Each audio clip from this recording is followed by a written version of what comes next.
இந்திய அஞ்சல் துறை சார்பில் கோவை மாவட்ட அளவிலான அஞ்சல் தலைகள் சேகரிப்பு கண்காட்சி கோவை ஃபெக்ஸ் 2024 பீளமேடு பகுதியில் உள்ள சுகுணா திருமண மண்டபத்தில் இன்று துவங்கியது.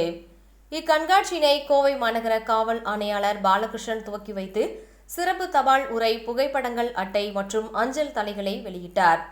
இந்நிகழ்வில் அஞ்சல் துறை தலைவர்கள் சரவணன், செயலாளர் நாராயணசாமி, கோயமுத்தூர் கோட்ட முதுநிலை கண்காணிப்பாளர் சிவசங்கர் மற்றும் அஞ்சல் துறை அதிகாரிகள் பலர் கலந்து கொண்டனர்.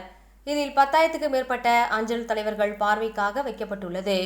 கண்காட்சியின் முதல் நாளான இன்று 20க்கும் மேற்பட்ட பள்ளிகளை சேர்ந்த 2000 மாணவர்கள் மற்றும் பொதுமக்கள் பலர் கலந்து கொண்டு வரலாற்று சிறப்புமிக்க அஞ்சல் தபால் தலைகளை பார்வையிட்டனர்.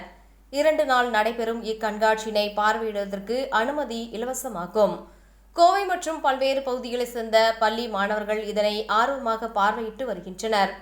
இன்றைய நிகழ்வில் கோவை ஃபெக்ஸ் 2024 சிறப்பு தபால் உரை சூழலில் விஞ்ஞானி டாக்டர் சலீம் அலி சிறப்பு தபால் உரை உள்ளிட்ட 4 சிறப்பு தபால் உரைகளும் புகைப்பட அஞ்சல் அட்டைகளும் வெளியிடப்பட்டன.